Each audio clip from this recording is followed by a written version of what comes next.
Hello and welcome to the first Fabian Thinking Book Club. I'm Francesca Reynolds and today we're going to be kicking off this new series with the book Keir Starmer, the Biography by Tom Baldwin.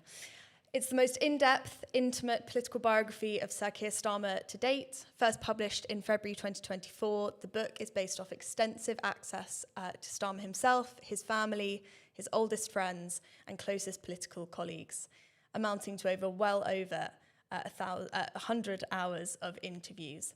Here today we have its author, Tom Baldwin, a seasoned political journalist and former Labour senior advisor with roles at the Sunday Telegraph and The Times.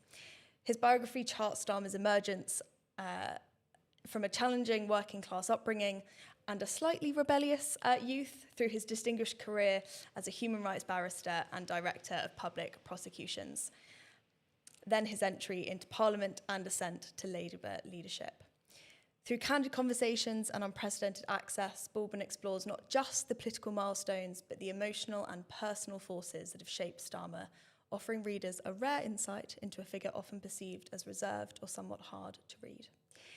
Throughout this session, we're going to talk about three kind of sections. Firstly, the making of the book and how it came to be. Then the second, the content of the book, Starmer's life and your kind of thoughts and reflections on that. And thirdly, how the book can provide light into Starmer since moving into number 10. A big thank you to all the Fabian members who've submitted questions. Most of this session is your questions, with both anonymous ones and some non-anonymous, and there are some of mine sprinkled throughout, though they're probably the nicer ones. If you are watching live and have some that you'd like to ask, please do send them through to info@fabians.org.uk, and we'll incorporate those as we go. So, to kick off, section 1, the making of the book. At the beginning of the book, you describe how the project came about, that Starmer had wanted to write something that kind of outlined his politics and his vision, but that circumstances changed and instead you took on more of a responsibility. What made him want to kind of put that together, and what made him give you such kind of sustained access to kind of write that book? It started with me being asked essentially to ghost his autobiography. Help him write his autobiography, depends how you put it. And I did quite a lot of work, and that was substantially done. And then Keir, I could tell he was getting cold feet about it. And he said rather typically, I don't really want 350 pages of me saying how great I am. I think he actually put it as, I don't want to be that wanker. And he isn't that wanker. And so, that was a sort of slight blow to the author, the ghostwriter. So we went to the pub, as Keir likes to do, and I said, look, we could turn it into not an autobiography, but a biography. And it had my name on it, and it'll be my book, and you won't have complete control over it because it can't just be a piece of sort of authorised hagiography. It's got to have criticisms in it. I've got to put some of the criticisms around and go quote some of your critics, and I do, and I interview a lot of his critics. And there's a bit of back and forth, and after about 2 or 3 pints, he said, okay, we'll do it. But what I think makes it a good book, and I'll say it myself, is because in the process of doing the autobiography, he had started off by having complete control. Mm-hmm. We established this sort of relationship where he's able to tell me exactly what was in his mind, exactly how he felt. And we got a kind of degree of interiority, which I don't think journalists would normally get if they sit down and interview him for whatever. And we carried on with that sort of relationship. And so I think, he is hard to read, as you say. He is, in some ways, it's a closed book. And I think this book does open him out a bit because it shows behind this rather intense, buttoned-up person that he comes across as in public, there's enormous amount of emotion, there's enormous amount of values which explain, in a way, this sort of kind of tension that you see in public. Absolutely. How do you think that book would have differed had he continued to write it himself and had it been an autobiography? I think it had been harder to write, particularly and harder for him to sort of sign off the sections on politics in particular, because so much of that actually happened by the time the first edition was out. The whole sort of remaking of the Labour Party, throwing Corbyn out, the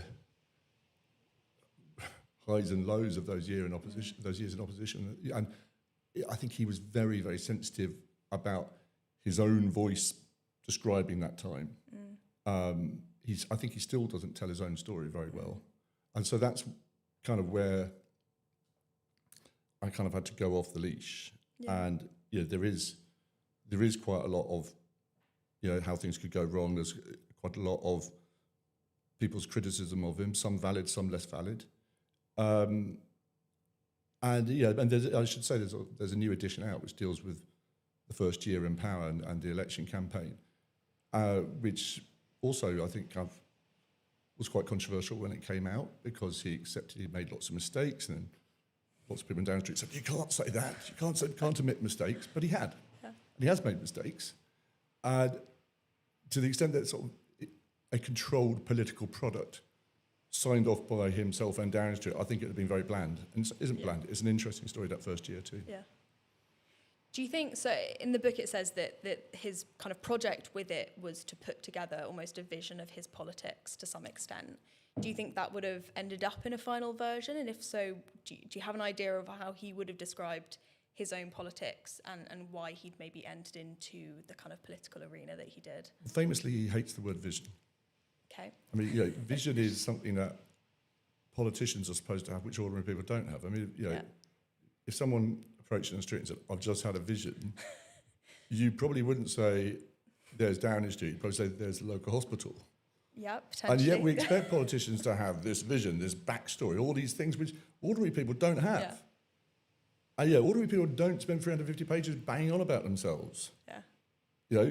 Keir doesn't like the idea of his life being a backstory, a political product.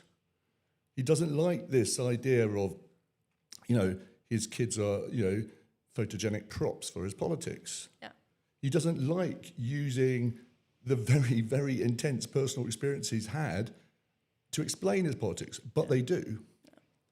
And so I think it has to, in the end, it's much better done by somebody else trying to explain him than him trying to explain himself, because he won't do that. And that's part of the paradox of him, that what is actually an act of great integrity, of not wanting to use your own life story, your parents, your brother, your sister,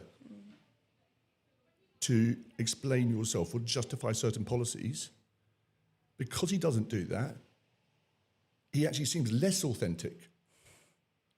He looks like one of those bland politicians who don't stand for anything. And so that's part of the struggle I think he's had, particularly over the last 18 months. Do I think there are a coherent set of values running through him? Yes. I don't think that's the same as an ideology. I don't think it's the same as a vision. And I'm actually rather suspicious of this big vision concept of politics at the moment.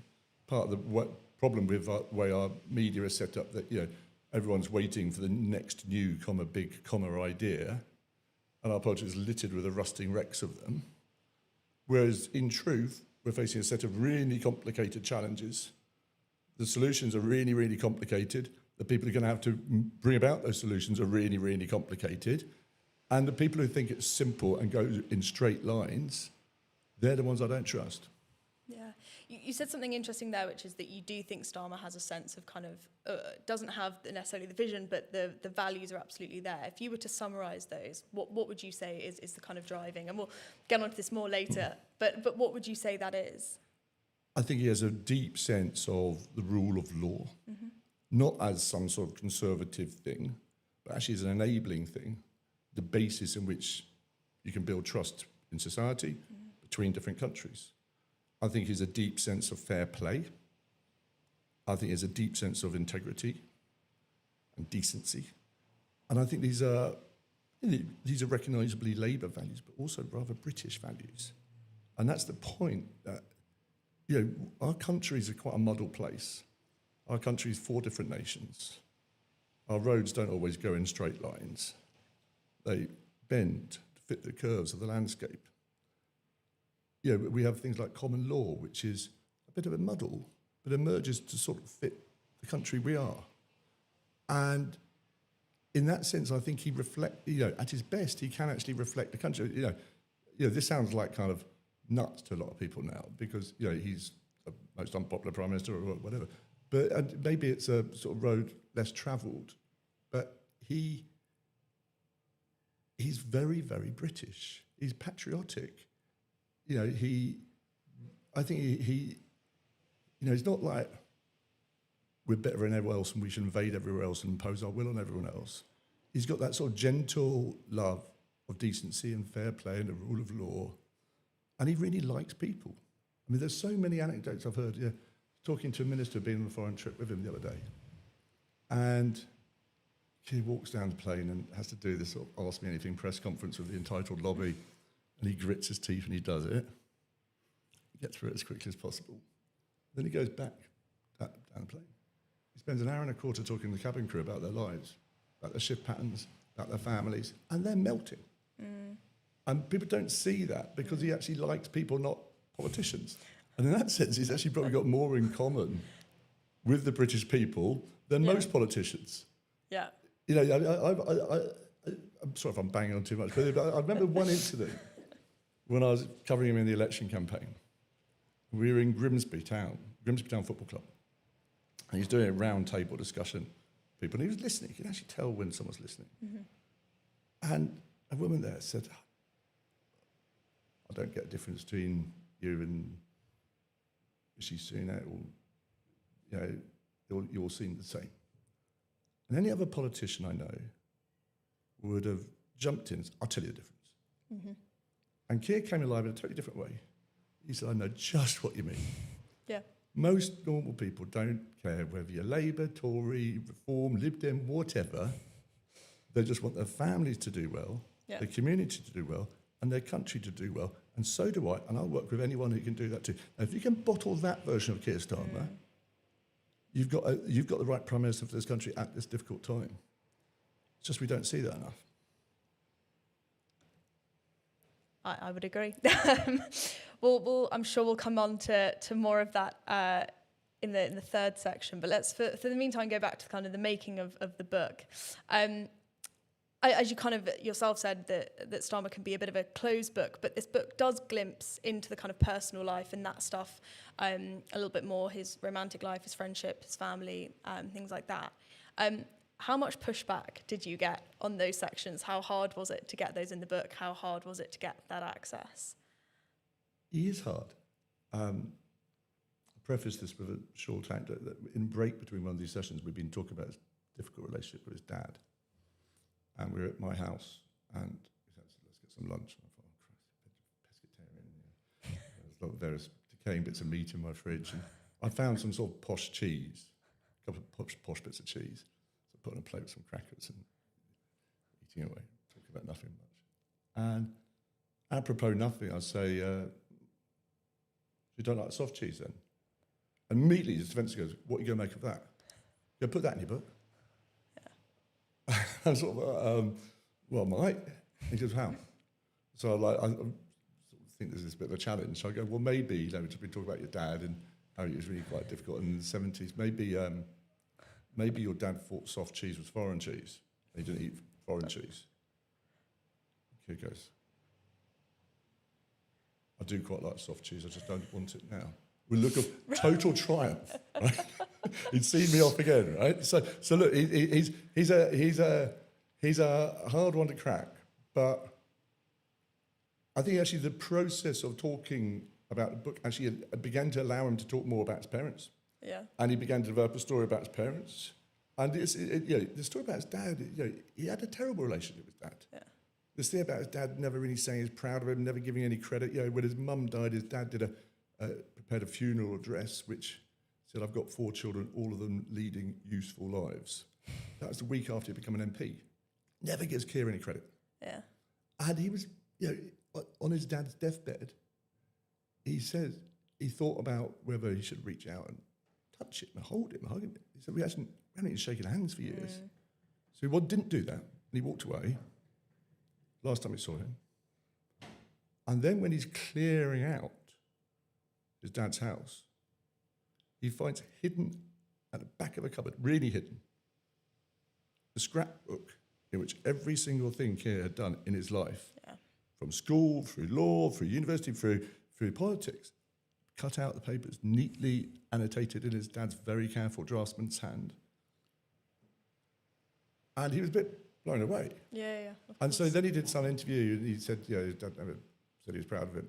And a woman from the village gets in touch, says, "You've got him completely wrong.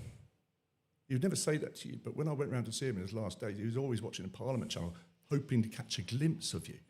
He was that proud. And Keir said at the end, he felt it was too late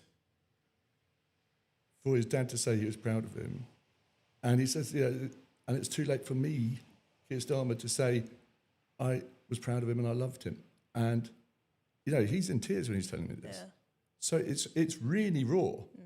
And that whole childhood, he's living in this very slightly scruffy Pebble Dash semi, 4 dogs, 3 siblings, 2 parents, 1 bathroom. His mum's very, very disabled. His brother's disabled in a different way. There's all kinds of problems in the family. His dad's, sort of casts a pretty dark shadow over the rest of the family in some ways. And there's not much space for Keir to emote. He can't come back and say, "Oh, I've got a problem at school." He's the one who's the golden boy who has to succeed. Has to fix it. And he compartmentalises. I spoke to friends from his at school who didn't know his mum was disabled.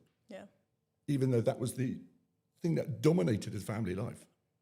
His mum almost dying several times for his childhood. And so he kind of cuts off and boxes things up. And then, of course, and he's quite a fiery character at school. He's getting into fights, hates bullies, having massive political rows with people. You kind of spoke about it not long ago, but that working class background and I guess sort of that clash of what he grew up in versus where he's ended up, and both in law, in Oxford, grammar school, and kind of in many aspects of his life.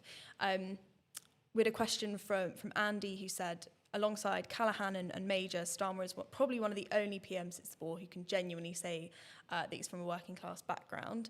His entire cabinet entire cabinet is state educated. Why do you think he hasn't spoken as much about class? And and do you think that's going to be more of a kind of topic going forward? I think he has an awkward relationship with class because he grew up as, the golden boy in a working class family, the first to go to university. I mean, it's a familiar story. It's a familiar story right across the cabinet in lots of ways. But he also he made a kind of conscious decision about, I think about halfway through his legal career, about a sort of theory of change. Do you do that sort of posturing human rights lawyer, I'm taking, I'm on the side of this hard-pressed person against the state and against the authority, the establishment of the authority?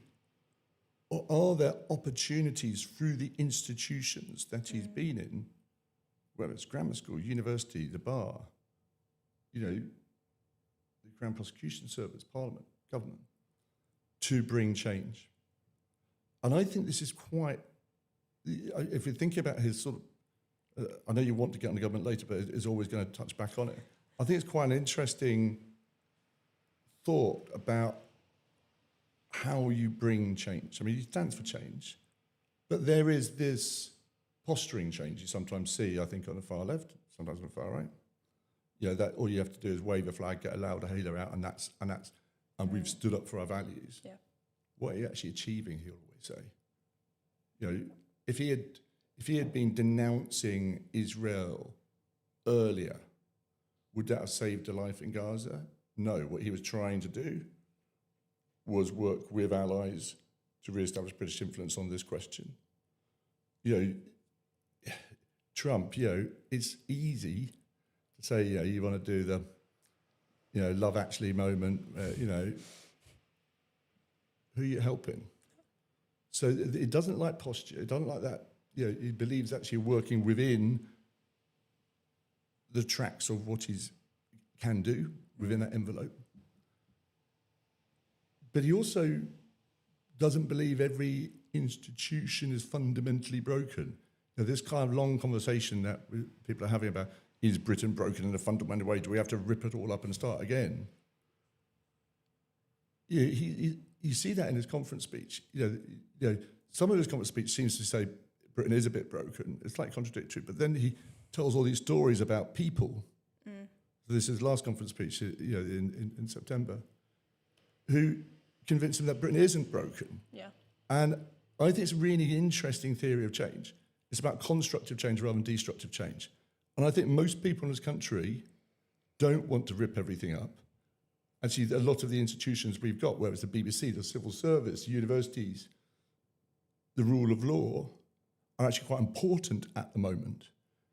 Can they get better? Yes. It's like the difference between wanting the railways to work better or wanting to blow up the railway tracks.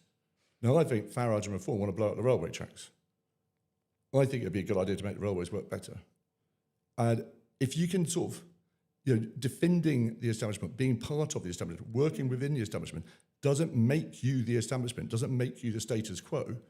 It may yet prove to be a better way of bringing real change to real people's lives in the real world. Do you get the sense that and this is similar to a question we had in from Joe, do you get the sense that he's always held that view, or that he was younger, a little bit more radical, and that sort of... He's definitely changed his mind. Yeah. So, he was very left-wing as a student. And when he started in law, famously in one of his bar interviews, he was asked about, this burglary case and how to defend it, and he said, well, property is theft. Strong line. I'm not sure that would have worked in the 2024 general election, right? Yeah. So he does change his mind. Yeah. And I think the turning point is actually this time he spends in Northern Ireland, where he's asked to advise on the peace process, asked to advise the new Northern Ireland Police Service, or Police Service of Northern Ireland, I think, and about how they can apply or actually use human rights law to balance competing interests. And he's fascinated about it because if you're talking about the marching season, yes, the people marching have a right to protest or fulfill what they've been doing for 100 years. So do the communities they're marching through to actually not be abused, and so do the local business owners have a right not to have their businesses disrupted or their windows broken. So do the police officers have a right not to actually be attacked physically. And you have to balance these competing interests. Everybody has rights. And there's a framework in the Human Rights Act which he thinks actually help resolve these problems rather than cause them. And he saw this opportunity of working with the police, people he'd been very opposed to. He was there as an observer in a sort of whopping dispute. He was, he took on the police quite often.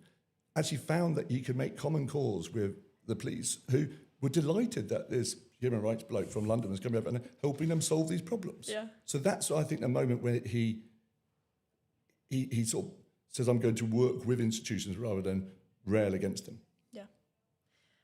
One of my favourite questions that we had in, because it's a little bit more funny, you talk a lot in the book about Starmer's love of football. If it was Starmer's manager and his team's down 3-0 and he's got a half-time speech to give in the changing room, what kind of speech do you think he'd give? What kind of a manager would he be in that moment? Well, Sadiq Khan pointed out we're only at 35 minutes in at the moment. What a good question. He's not one of those who throws teacups up against the dressing room wall.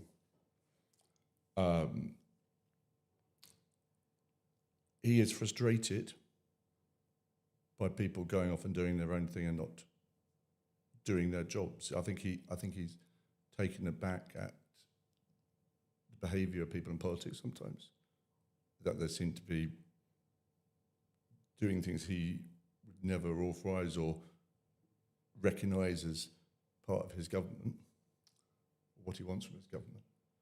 So standards, working, it is a kind of, We've got a formation. Stick to it. there's a plan here. If you're going off for some glory run and exposing the defence, that you're letting everyone down.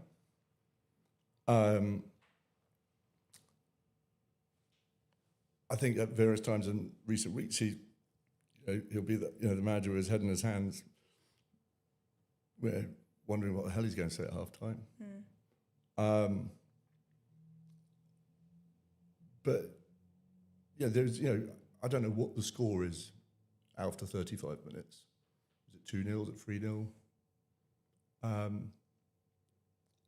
I certainly think that he would be determined that they turn it around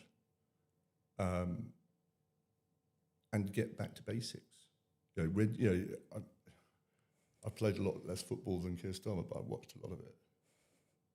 And when you're having a tough time as a team, and don't want to do too much of footballer's life, but the key thing is not to think about the goal you just conceded, not to think about the odds against you, but get back to doing your job, doing the simple thing, play short passes, and win your own battles. And we overcomplicate sport and politics with too much analysis sometimes, when quite simply it's about doing what this government promised to do, which is try and make this country a better place, rather than talking about ourselves constantly, turning inwards, playing the political game which the lobby want us to play. Another great question that we had in. Probably ignore the fans at the moment as well.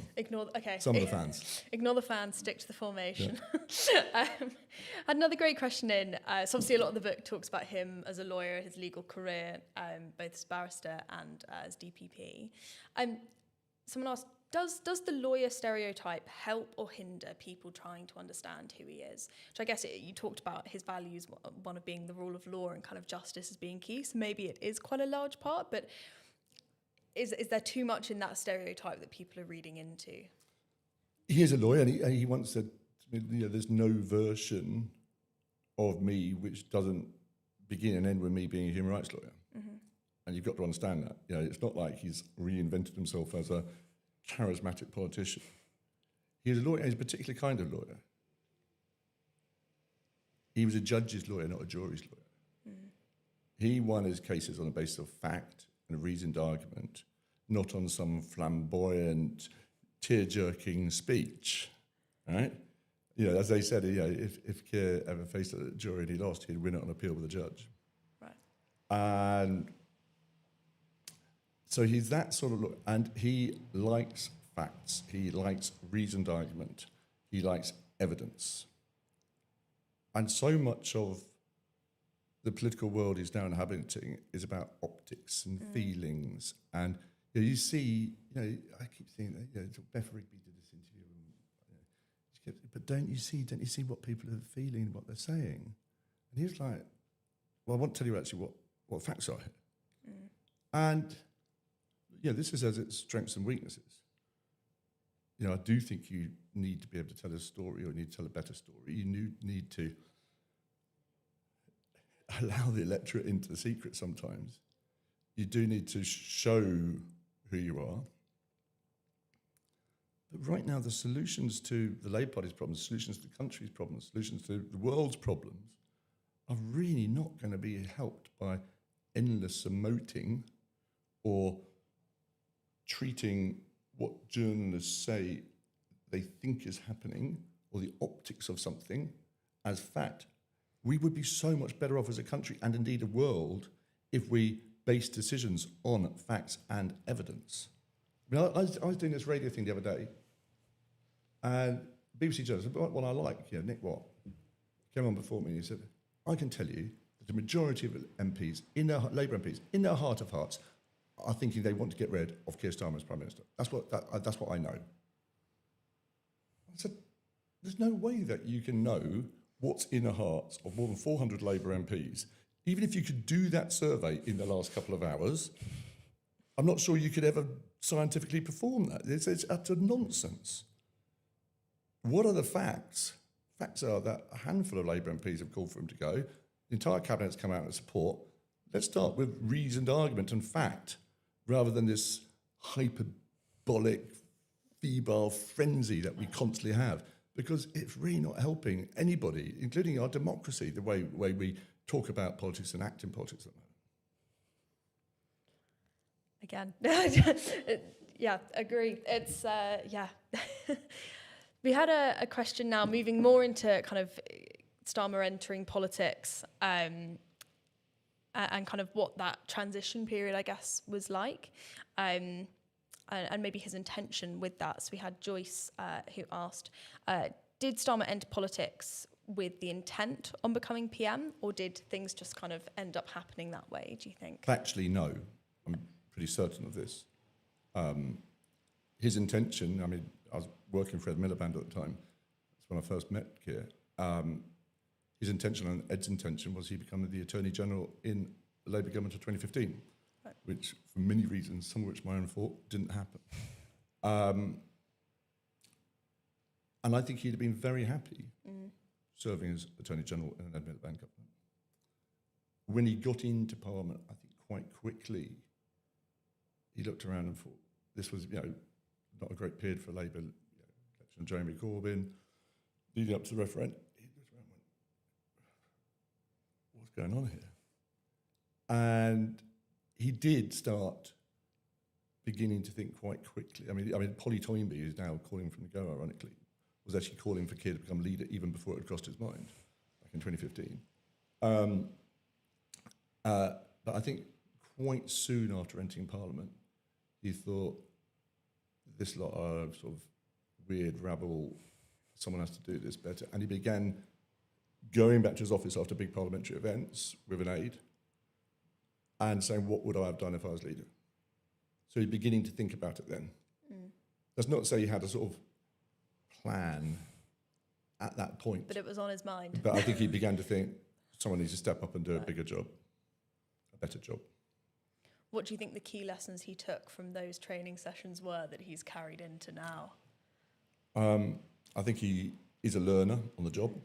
And if you look at his earliest Commons performances and his earliest political performances, he has got better. I mean, people don't, there's a kind of, the caricature sets in quite early. I actually don't think he makes a bad speech now. I think he can be really good in the chamber. I think some of his interviews are very good. It's just, people have got this, oh, he's so dull, he's so wooden, he's so boring. And that's what they're looking for.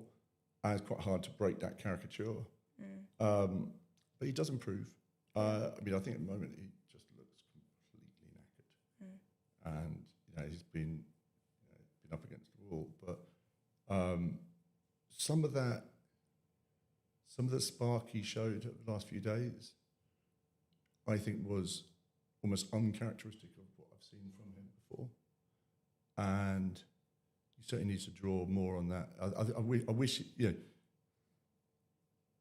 Starmer I saw in well over 100 hours of interviews now is very different to the one that you see when the camera switched on him. And that's the opposite of some politicians. Some politicians only come alive when the lights go on. And he's the opposite. Yeah. And there's not, like, I've been around politics long enough to know, there's lots of people go, oh, if only more people could see him as we see him. And, and there's a frustrating side of his, off-camera persona too. He doesn't like long, drawn-out geopolitical discussions. I think he does need to think more about the story he's telling. He likes decisions. He likes fact. And that is a strength for a prime minister. It's a weakness for a politician. You can tell when he's giving those speeches, the minute he talks, you were talking earlier on about people and liking people, he's most natural when giving a speech and he's talking about people and a story and an instance of someone he's spoken to and their kind of experiences. Yeah, it roots him and it's almost sort of energy banking which he draws on. He doesn't like these big overreaching ideas. I think values is as far as I can go because it's definitely not vision, it's not an ideology. but they are recognisable values. And you need to stitch the values together into a coherent account of him, his government, and the country. And they haven't done that very well, and he hasn't done that very well.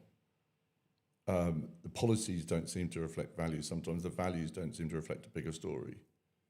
But so, I mean, I'm not sure. The question is, what did he learn from those early sessions? I answered he's got better, but I've ended by saying where he still needs to improve. Well, we had a question about the next steps and sort of where we go from now, as well as where we are, just kind of moving into section 3. Obviously, this week has tested him potentially more than any since coming in as PM. And one of our Fabian members was quoting an article a few months ago about the next stage of this government relies on letting Keir be Keir. And so Aisha asks, what does that mean? And how is that going to get us out of kind of where we are now? So there isn't a magic bullet here. If there was, then, they'd have been fired, rather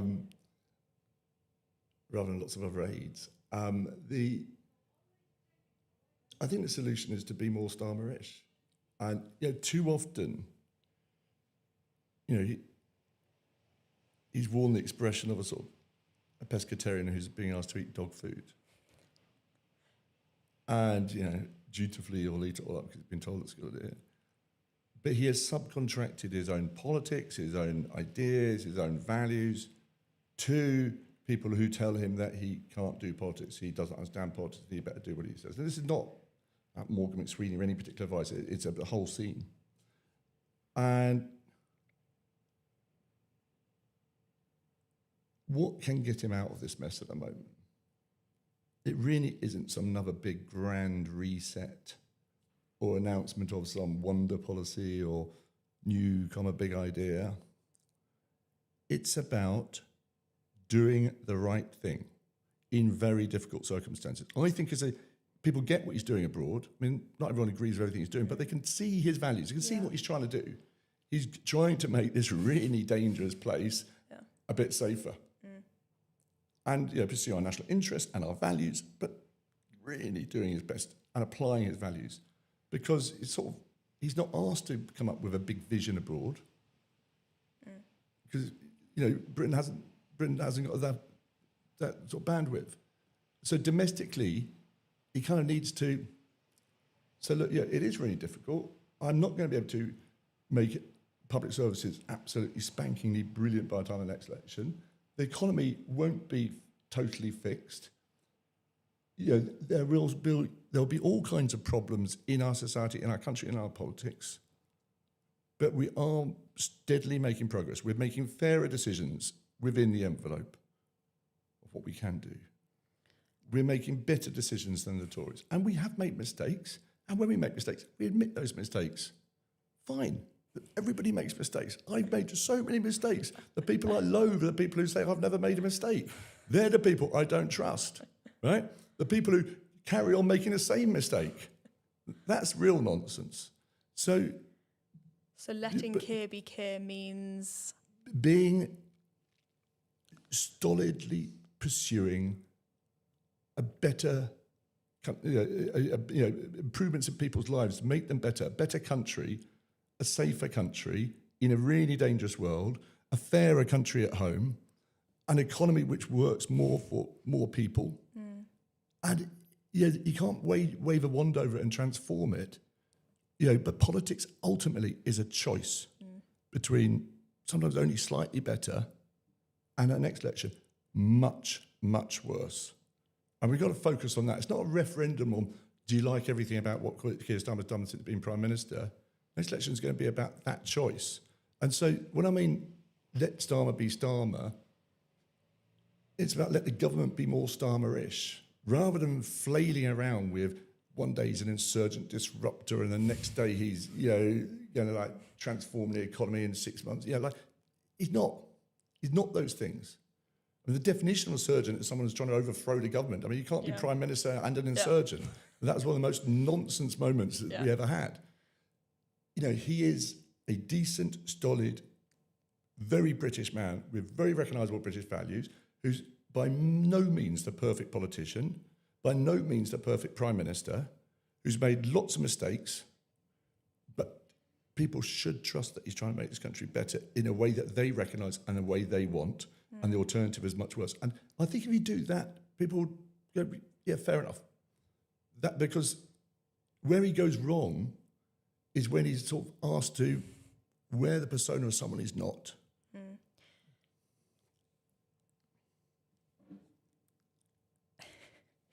Yeah, I guess part of that is how do you then communicate that? And one of the questions that we also had was about the MPs this week, many of whom walked out of that kind of quite crucial meeting with him saying, we've seen a different side of him. You know, he kind of shows up in these moments. He's got this resilience, which also shows through in the book in terms of his personality. How do you think we help the public see that side of him and see what people get behind those closed doors in those, you know, when the camera turns off moments, so that they do feel that kind of things are getting better and no, he's not perfect, but actually distinctly better than... Yeah, I think much as I love the Labour Party, we do have a tendency for self-criticism, and I think in the current political atmosphere, this kind of political culture we've got, it's getting really difficult to say, yes, we're making good, solid progress on that, and we're going to continue to make good, solid progress on that, because people want these polarised extremes. They want, you know, there's a crisis we got to solve, and there's chaos we're going to end, and and it's, you know, it's in footballing terms, it's like the sort of fans who turn on their team as soon as the first goal goes in and start booing, and that sort of entitled sense of you're not fit to wear the shirt or get off. Yeah, I think we live in a culture where people are encouraged to behave like this in politics, football, and everywhere else, of instant outrage, instant fury. I mean, one of the curious facts about British politics at the moment is the 5 most unpopular prime ministers in polling history, according to some polls, in ascending order go Theresa May, Boris Johnson, Liz Truss, Rishi Sunak, Keir Starmer. Each of them has broken the previous one's record for unpopularity. Yeah. Now, some of them were a bit shit. Some of them very shit. But I don't think that polling phenomenon is explained simply by the performance of each individual prime minister. Something else is going on there. Yeah. And I think we do have some really deep issues about how we talk about politics, which make it almost impossible for politics to succeed. So a place of calm, decent rationality, which the Fabian Society has always been, love the plug, is a good place to start. And rather than, you know, it's too easy to wring your hands or too easy to play and, you know, get a quote in to a newspaper saying, God, it's so rubbish, isn't it? It's so rubbish. I do think there's a role that, you know, people who want this government to succeed, they need to play a part in it succeeding by emphasising the positive, by being fair-minded, by not joining in with the mob when it starts baying for blood, because I don't think that serves any purposes, apart from reforms. Got 2 final questions, one of whom actually comes from someone whose name you mentioned in the book, who you spoke to, but I won't say who it is. And they ask... see if I can guess. See if you can. They ask, after so much time with him and putting this book together, what is something you wish more people took note about Keir Starmer?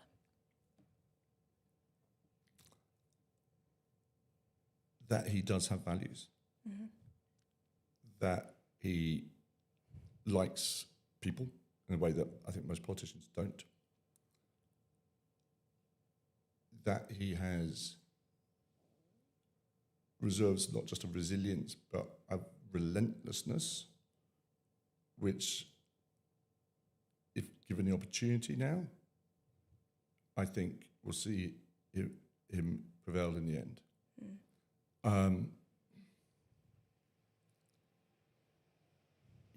there is a hysteria which could bury him. And I think he has probably had some pretty dark moments over the last few weeks, months even. But I think he's made it pretty clear he's not quitting. I think the Labour Party, as Ed Miliband put it, a step back from the precipice, having looked over the edge. And so if we can have a moment of calm reason now, which I think does resemble the Prime Minister, and if we can have a government which more resembles the Prime Minister and his personality and his values, rather than this hysterical lurching from one thing to another that we've had,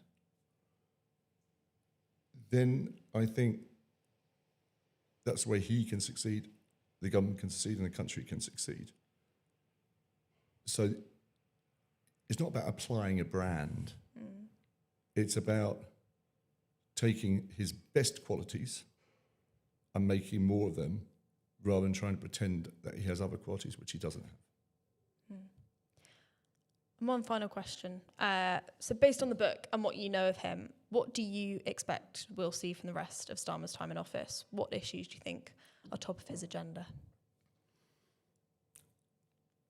The world ain't far from his head at any point. I think at least half his time as Prime Minister has been spent with that, and people criticise him for that. I had an argument with someone the other day who was going on about, I don't care about all the stuff's happening abroad. I just want public service to work better and lower taxes. The usual.